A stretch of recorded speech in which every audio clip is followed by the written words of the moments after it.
ये करना वो करना, सब करा, तुमसे ज्यादा काम मैंने करा। पत्नी भी बैठ जा सोफे पे रिमोट लेके, मैं तो सीओ वाले महाराज को सुन रही, तुम जाओ।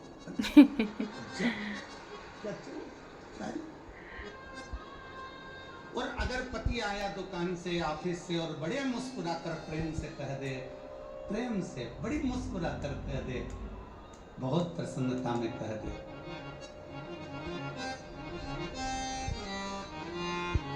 जा जरा चाय बना दे और तेरे लिए भी बना के ले आना, आज तेरे से मुझे 2-4 बातें कर। तो जोरदार जी, इतनी प्रेम से बोला, इतनी प्रेम से बोला, बात कौन सी रही है? अब ये ऊपर जितने बैठे सब बाबा बैठे, इनके तो संपट पड़ेगी नहीं है।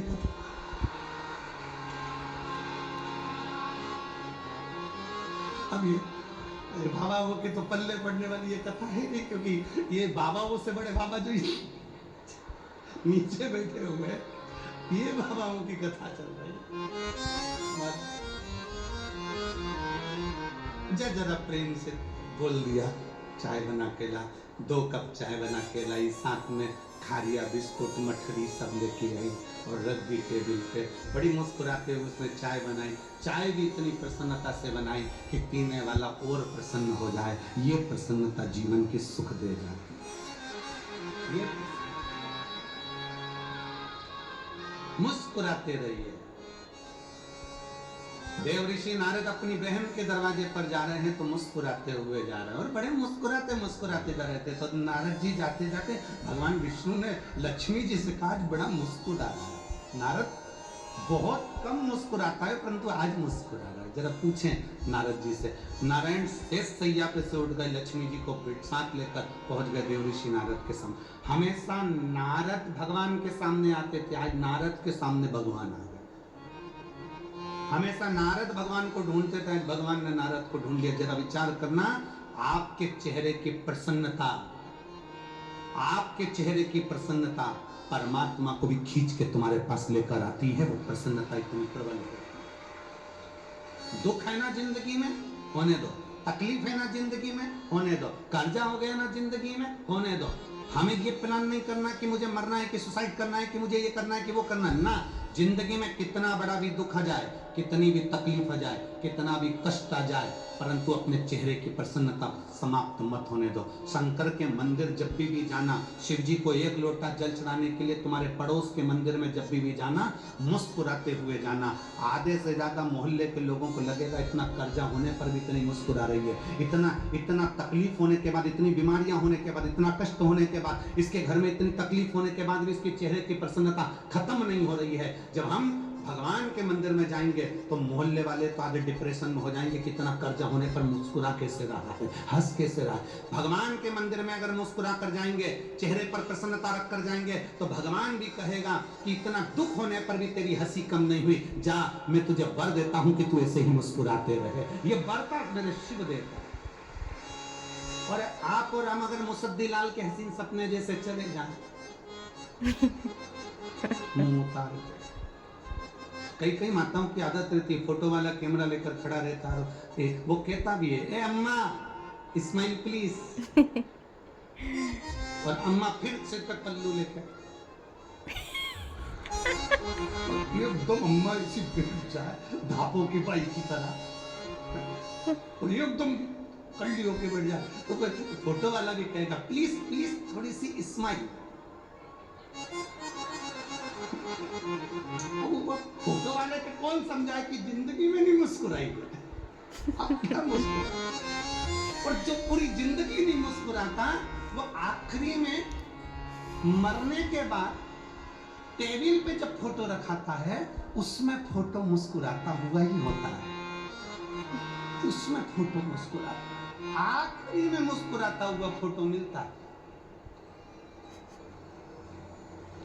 अभी महाराज जी कह रहे थे सतुआ बाबा जी कि गुरुजी हमसे एक कोई बहन जी हमारे इधर की पूछ रही थी, इधर ही साइड की, अब इधर आधी से ज़्यादा तो भोजपुरी चलती है, और महाराज जी वो आशीष जब बोलना चालू करता करता तो महाराज जी कह रहे कि हमसे एक बहन जी पूछ रही थी कि ये मूंछ वाला भैया इतनी तेज क्या बोलता है,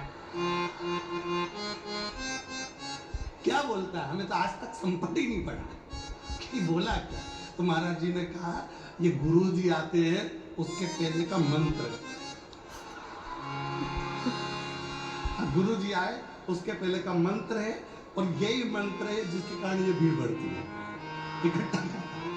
तो बोले जा।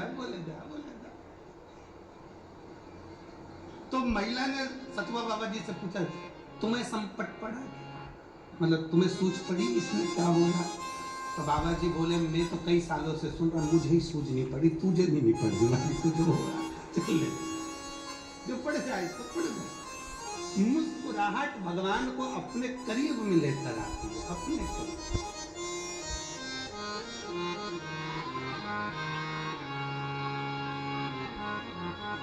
मरने के बाद मुस्कुराए फोटो में तो क्या मतलब है। सेल्फी लेते हो जम के तो बोलो जरा, रोते हुए लेते हो, गुस्सा करते हुए नहीं, कैसे लेते हो, स्माइल। जितना सेल्फी में स्माइल देते हो ना, ओरिजिनल जिंदगी में भी उतनी मुस्कुराहट होगी, उतनी मुस्कुराहट। हंसते हुए मुस्कुराते हुए चलो, जिंदगी में दुख है आएगा जाएगा, ये तो सब चलो। तकलीफें हैं आएगी जाएगी, कष्ट है आएगा जाएगा, सब चलो। सामने घाट शिवाजी नगर लंका वाराणसी की रहने वाली है, जिनके यहाँ बाबा ने 14 वर्ष के बाद संतान। दूसरा पत्र है, मैं वाराणसी की निवासी हूँ,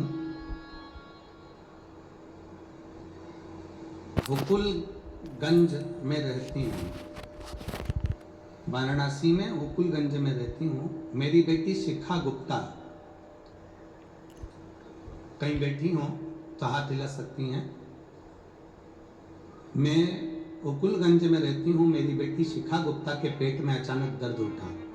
मेरी बेटी 8 साल की है। दर्द इतना भयानक था कि दर्द सहन नहीं हो पा रहा था। कहीं बैठी हो तो एक बेलपत्र लेने के लिए आ सकती हैं। बेटी शिखा गुप्ता वाराणसी से हैं, हुकुलगंज में रहती हैं। अगर कहीं बैठी हो तो बेलपत्र लेने के लिए आ सकती हैं। अगर बैठी हो तो हाथ हिला सकती हैं। कहीं पर बैठी हो तो हाथ हिला सकती हैं। आई हैं, कैमरे में दिख रही है।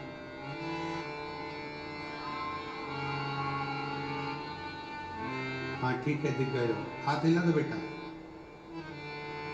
आ जाओ, एक बेलपत्र ले जाना, आ जाओ बेटा, आ जाइए आ जाइए।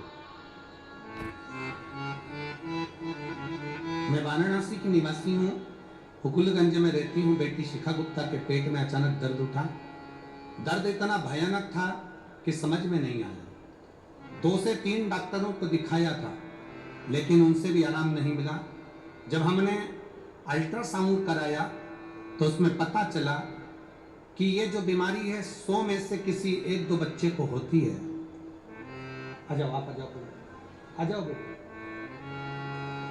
आ जाइए, ये आ जाओ।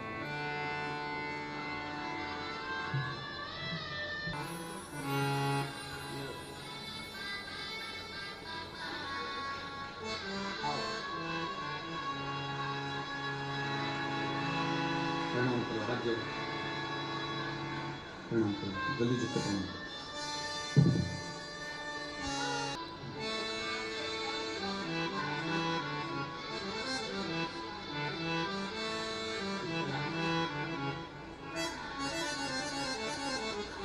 को दिखाया तो बताया कि 100 में से किसी 1-2 बच्चे को ये बीमारी होती है।